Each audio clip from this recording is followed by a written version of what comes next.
Next system for us will be just like this one in the way of fairly quick moving, but it will be slightly colder just because it arrives during the evening and overnight hours, and instead of mainly rain mixing with freezing rain, this will be a combination of light snow for the northern half of the state to mostly rain in southeastern areas. It will lead us to some slippery travel, likely well after the evening commute tomorrow, and wrapping up even before the morning commute begins on Thursday. General 2 to 4 inch accumulation for the northern half of the state. You can see a very sharp cutoff from where we're expecting to see over 2 inches of accumulation to just plain rain in southeastern areas. That rain snow line will really be dictated by the track of this system, which is just starting to make its way out of the central plains now.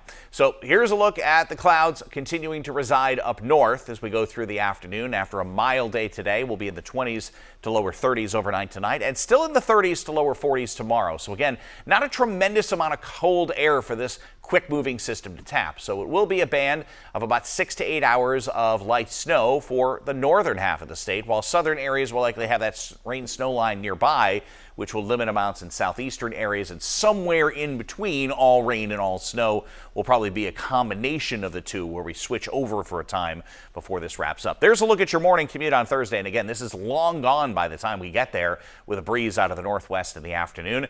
A strong cold front arrives at some point on Friday. There might be a few flurries with it, but that is the leading edge of even colder area. You'll notice a large storm system located offshore. As that moves away into the Canadian Maritimes over the weekend, it starts to build a breeze for the day on Saturday, and that will drag down some very cold air out of central parts of Canada. The coldest air of the season so far, where highs on Sunday may not be much above 20 degrees in southern parts of the state. Pretty good breeze and some wind chilly weather around for Saturday, which is the first day of winter.